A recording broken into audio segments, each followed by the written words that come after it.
Queridos, nesses dias nós estamos vivendo assim intensamente, com grande alegria, por aquilo que Deus está realizando no nosso meio. Então aqui nós tivemos muitas coisas acontecendo.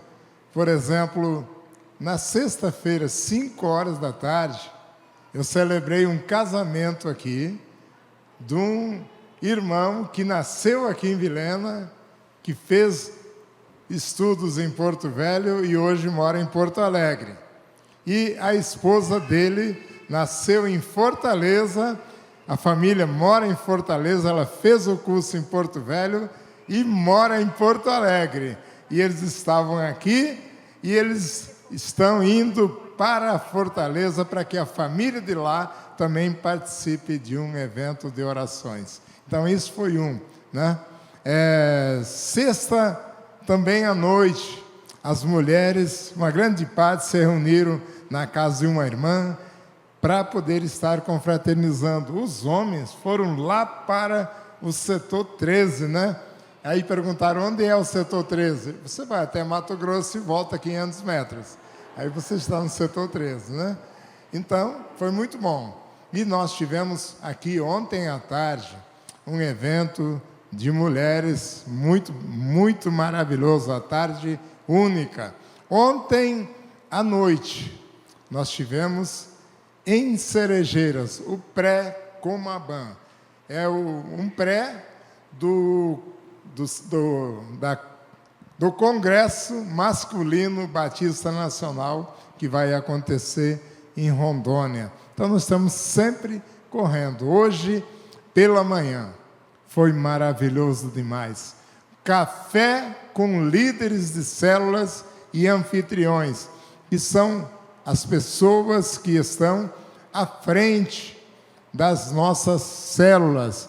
E agora, esta semana, é a retomada das atividades das células. Por isso, eu aconselho você a estar anotando os pontos principais da mensagem de hoje, para que a gente possa debater lá na célula, e assim cada um vai aprendendo mais uns com os outros. Por quê?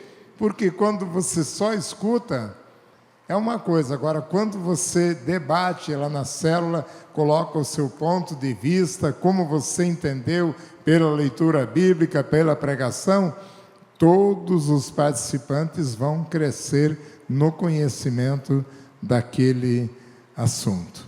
Amém? Também, queridos, nesse dia, eu quero estar participando dessa palavra sobre unidade. Olha bem, quando Deus criou o homem e a mulher, Ele criou. Ele disse, façamos o homem à nossa imagem e à nossa semelhança. Mas era o Pai, o Filho e o Espírito Santo, e era uma unidade. Era uma unidade. Quando Deus instituiu o casamento, também Ele disse, deixará pai e mãe, unir-se-á a uma mulher, e serão os dois uma só carne. Deus trabalha muito com a questão da unidade. E hoje, 2020, para nós, é um grande desafio a unidade no corpo de Cristo. É sobre isso que eu quero conversar com você nesta noite, nessa tarde, né? O desafio da unidade no corpo de Cristo. Amados, para isso nós vamos agora ler o texto bíblico que está na carta aos Efésios, capítulo 4, versículo de 1 até 4. Você pode abrir a sua Bíblia, seu smartphone, seu iPad, ou ler aí junto com o irmão, a irmã que está aí do seu lado. Efésios 4, de 1 até 4. essa carta é uma carta muito importante. Paulo escreveu para a igreja de Éfeso estando na prisão. Ele estava preso quando ele escreveu essa carta. Então, é um documento religioso dos mais elevados. E ele é sublime na sua mensagem, porque ele toca bem em pontos específicos que nós, como igreja, temos que estar obedecendo. Também, nas suas formas nobres de expressão, Paulo traz isso para nós hoje, 2020. E eu creio nisso. Vamos ler então. Diz assim: suplico-vos, pois, eu que sou prisioneiro por causa do meu serviço ao Senhor, que se conduzam, está falando comigo agora, conosco, que se conduzam de uma maneira digna da chamada que receberam de Deus. Número 2, comportem-se com toda humildade, delicadeza e paciência uns com os outros, numa base de amor. Olha o 3 agora. Procurem conservar entre vocês a unidade que o Espírito Santo produziu com laços de paz. Número 4. Somos todos um só corpo, e temos todos o mesmo Espírito, e fomos todos chamados para uma mesma esperança. Amém? Querido Pai, que palavra linda e maravilhosa o Senhor nos trouxe nessa tarde, Pai. No nome de Jesus, que nós possamos entender aquilo que o nosso irmão Paulo quis nos dizer com tanta propriedade, com uma sublime letra que vem diretamente ao nosso coração tratar do assunto da unidade da igreja. Muito obrigado, Pai, em nome do Senhor Jesus. Amém.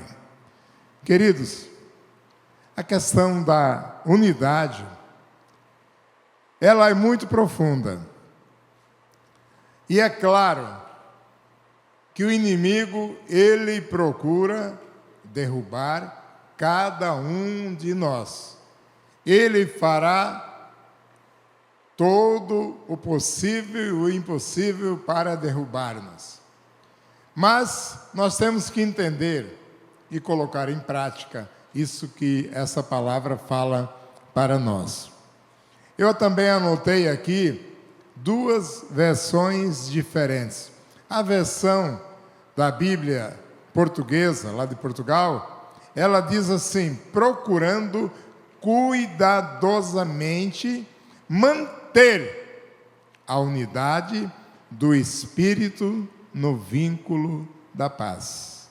Então ela traz que nós devemos ter muito cuidado, agindo cuidadosamente para manter o vínculo da paz.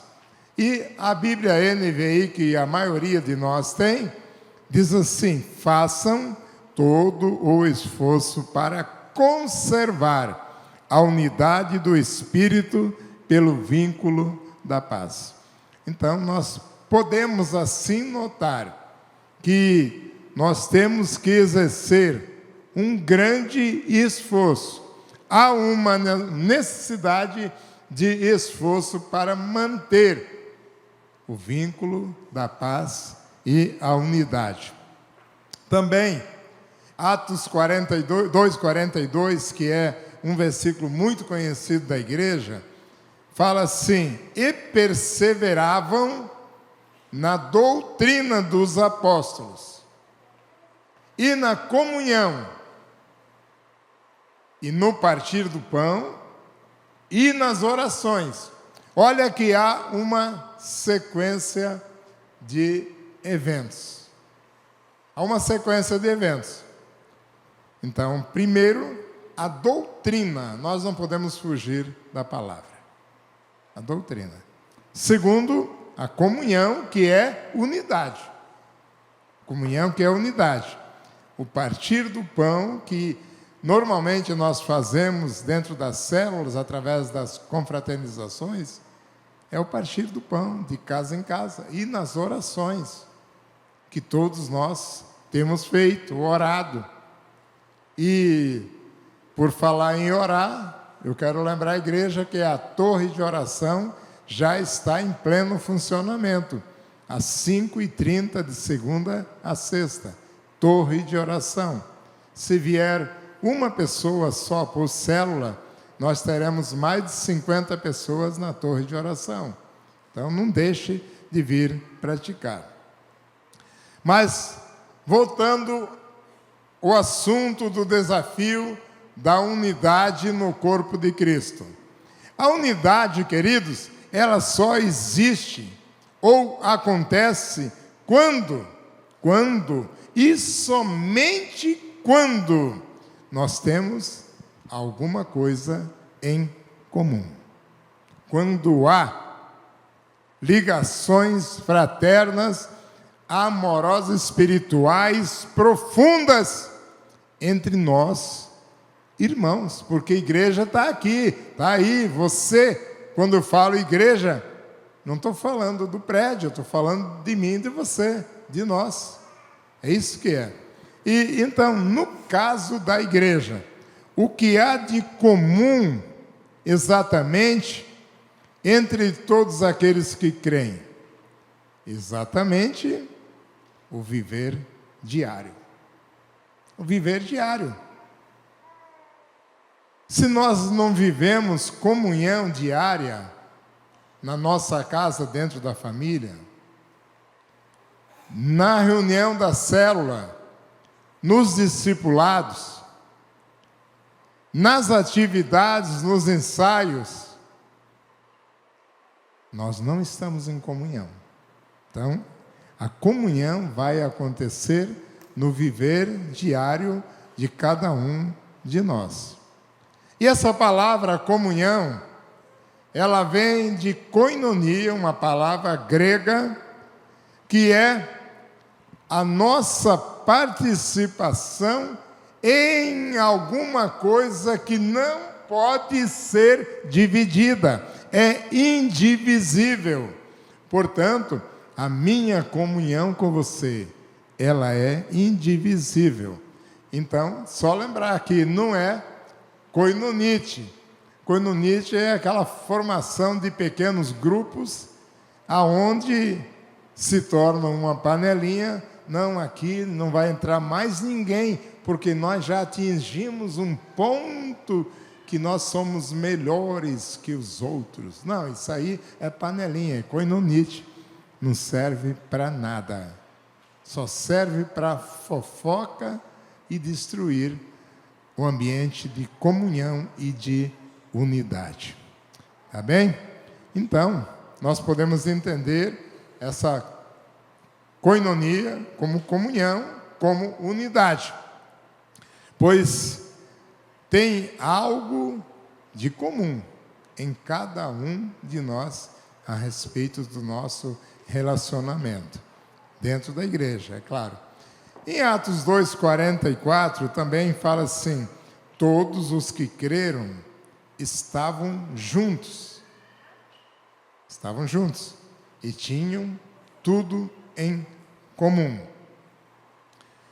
Em segunda carta de Paulo aos Coríntios, no 13:13, também ele fala: e a comunhão do Espírito Santo seja com todos vós.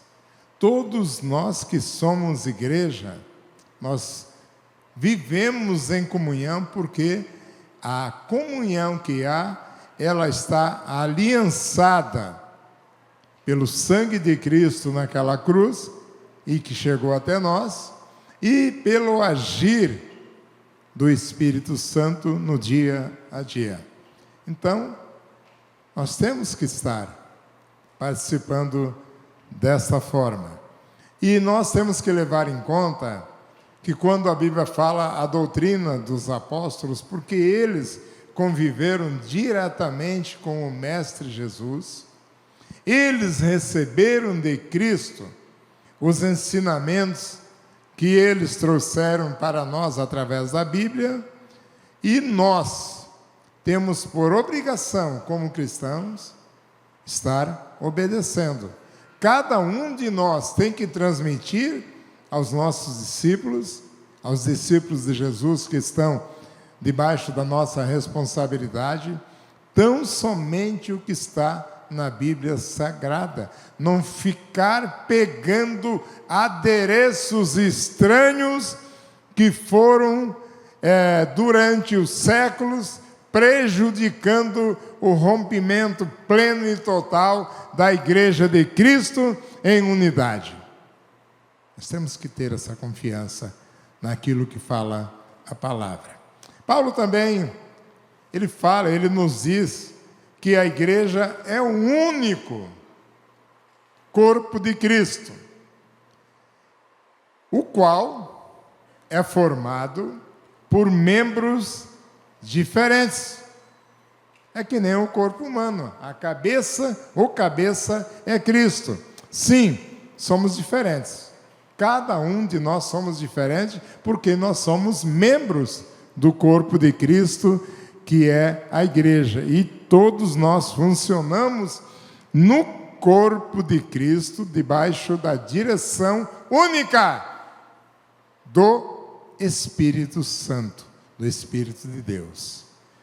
E quando eu fico lendo, procuro sempre levar para a parte prática aquilo que está na Bíblia, o nosso viver diário, a nossa maneira de ser. Então, a unidade, ela é necessária na igreja, ela é necessária na família e ela é necessária na vida das células também, que nós estamos retomando essa semana. Também, eu posso ver aqui mesmo no livro de Efésios 4,16, quando diz assim: sob a orientação de Cristo, que é o cabeça da igreja, o corpo inteiro é perfeitamente ligado entre si. Então, o nosso corpo, ele é formado de vários membros que se movimentam, que têm funções, que estabelecem aquilo que nós temos dentro do nosso coração, na nossa mente, eles tornam realidade o nosso deslocamento, os nossos movimentos, para onde nós queremos olhar ou falar. O Espírito Santo faz isso, porque Ele é que faz tudo em todos. Tudo em todos. Então, à medida que cada parte do corpo faz o seu trabalho específico, ajudará também outras partes a crescer, para que todo o corpo, toda a igreja, todas as células, todas as famílias que estão participando, elas então sejam saudáveis e edificadas no amor de Cristo. Não adianta nós só ouvirmos a palavra. A Bíblia diz que nós não podemos ser apenas ouvintes, porque dessa forma nós estaríamos nos enganando com falsos discursos, mas sermos praticantes de verdade. E dessa forma, quando nós buscamos a unidade da igreja, esse relacionamento vai nos edificar, vai nos ensinar, vai nos instruir, vai nos capacitar com sabedoria divina dentro da palavra. Agora, quando há falta de unidade, aí acontece o impedimento para o crescimento. Quando nós buscamos as nossas razões pessoais para sermos diferentes. Não, eu tenho que ser diferente mas baseado na Bíblia. Eu tenho que fugir do pecado, da fofoca, da maldição e de outras coisas, doutrinas espúrias, para que nós possamos viver em unidade. Então, existem muitos cristãos que permitem que a inveja, a falta de perdão, o orgulho entre no seu coração.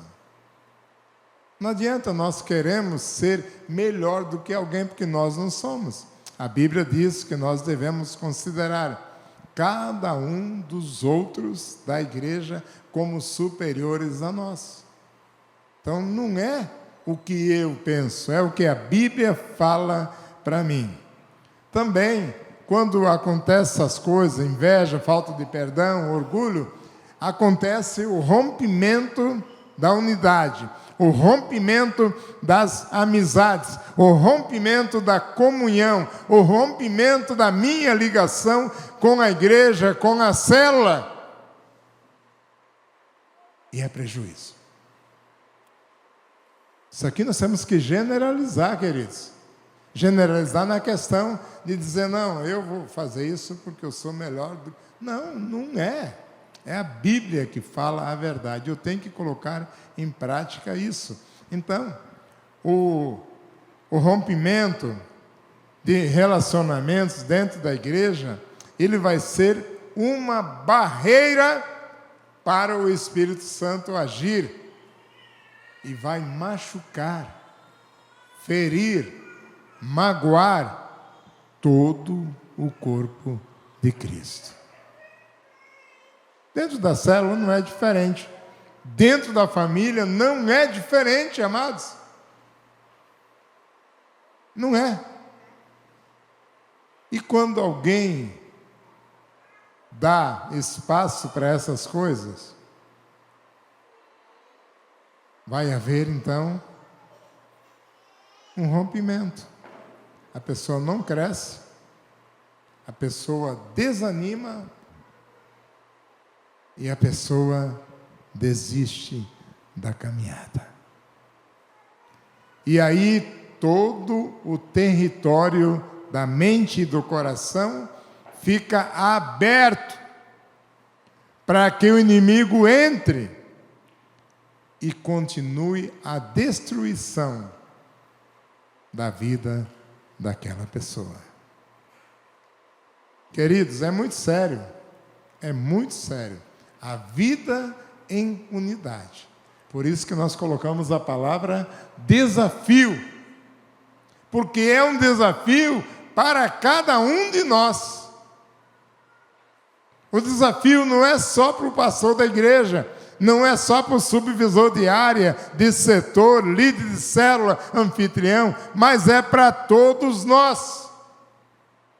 Nós temos que estar sempre pensando nisso, em unidade.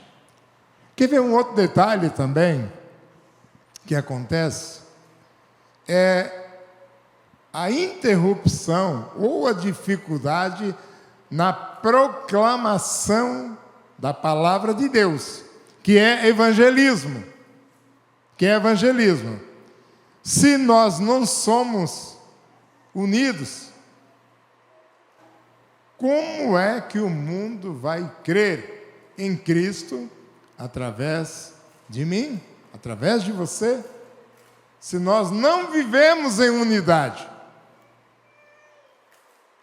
Jesus falou muito na questão que muitos seriam abençoados, não só aqueles daquele tempo, mas todos aqueles que seriam alcançados pela vossa pregação, por aqueles que virão. Uma igreja onde não há unidade, o inimigo rompe com contendas.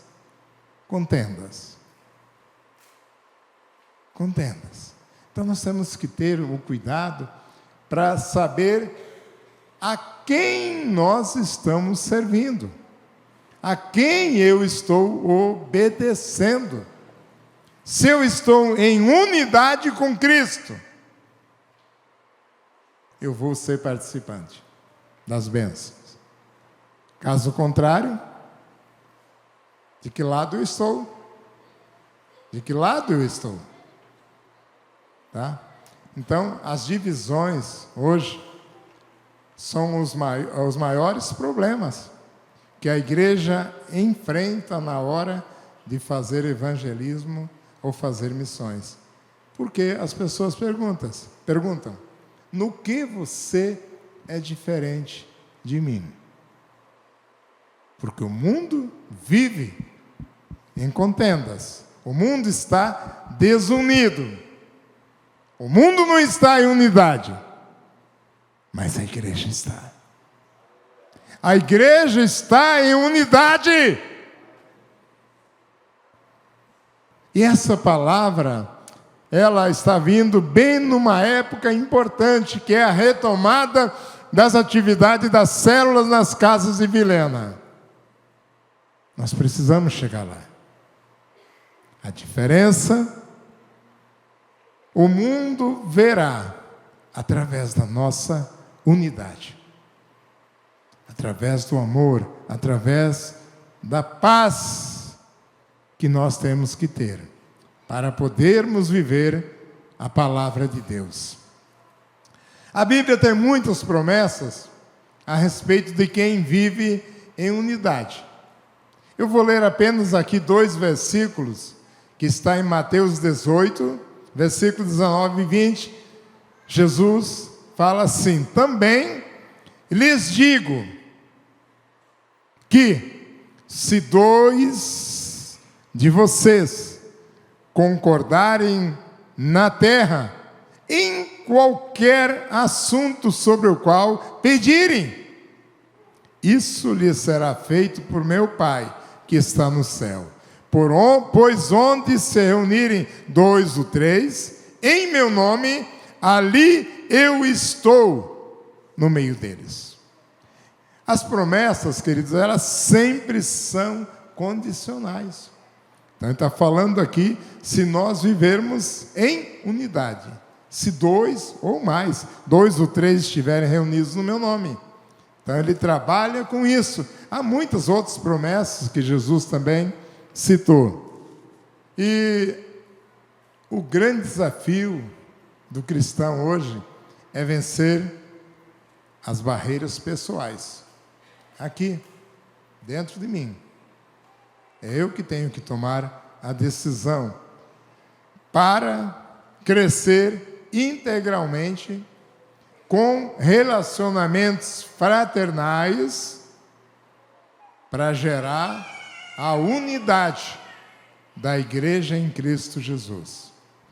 Então, a unidade da igreja, queridos, é fruto da nossa convivência, é fruto do dia a dia, é fruto da oração, é fruto da comunhão, é fruto do trabalho conjunto.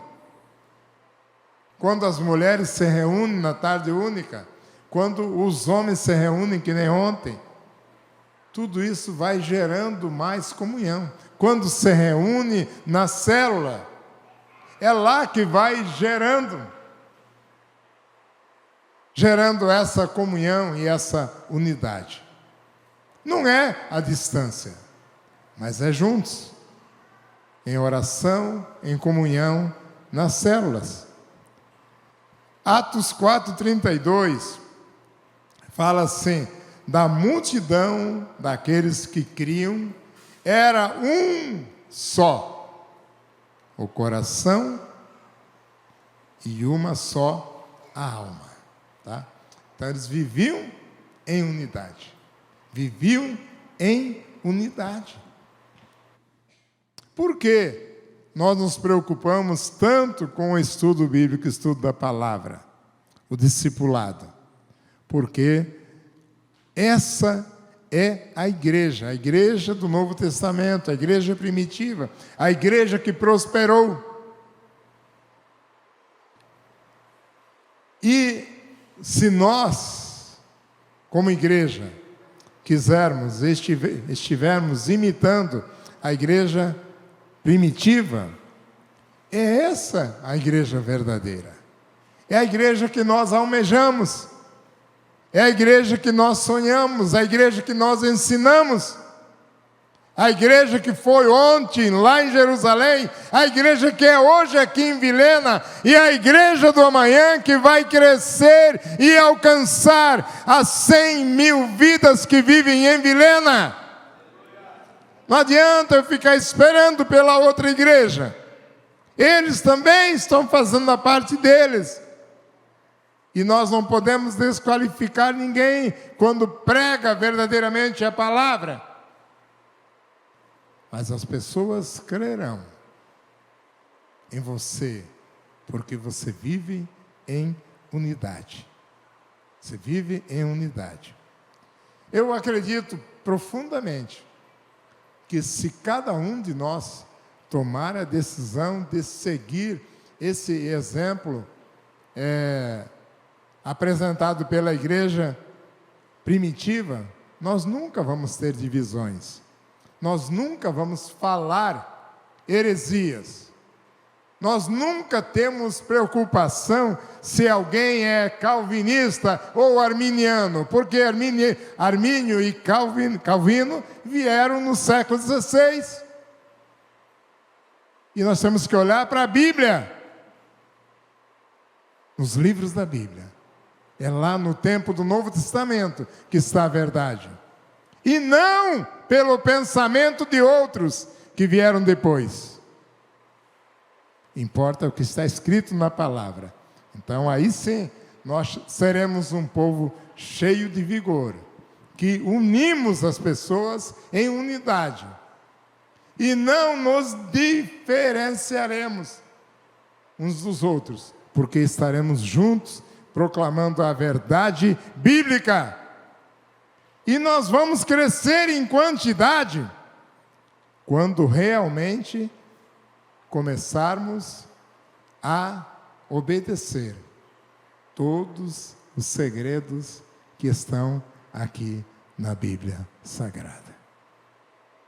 Amém? Eu também quero ler com vocês o que vai aparecer agora nesse próximo slide. Está um pouquinho miúdo aí, né? Mas vamos ler juntos? A Igreja Batista Manancial tem uma visão clara sobre células, pois entende que o trabalho de células é a base da igreja, é a visão da igreja para discipulado. A preocupação não é números, entenda isso.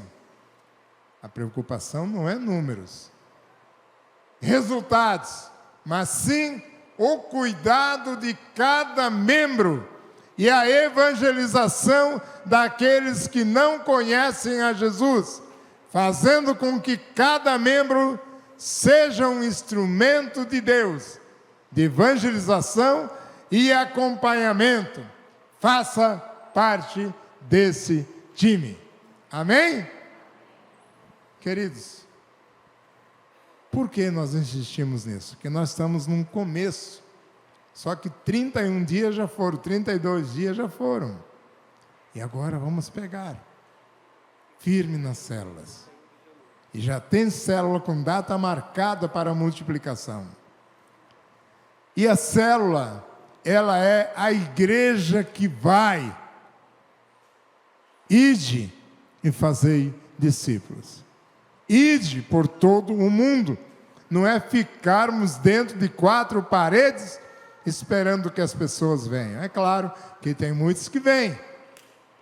Mas a nossa missão é ir nos pontos aonde a igreja não alcançou. É lá onde você mora, abrir a sua casa para uma célula funcionar. E a liderança da célula vai estar fazendo o trabalho lá onde você está. Eu vou ler novamente. A Igreja Batista Manancial tem uma visão clara sobre células, pois entende que o trabalho de células é a base da igreja, é a visão da igreja para o discipulado. É a melhor forma. A preocupação não são os números, não são os resultados, mas sim o cuidado de cada membro e a evangelização daqueles que não conhecem a Jesus, fazendo com que cada membro seja um instrumento de Deus, de evangelização e de acompanhamento. Faça parte desse time. Amém? Amém. Vamos nos colocar de pé, queridos?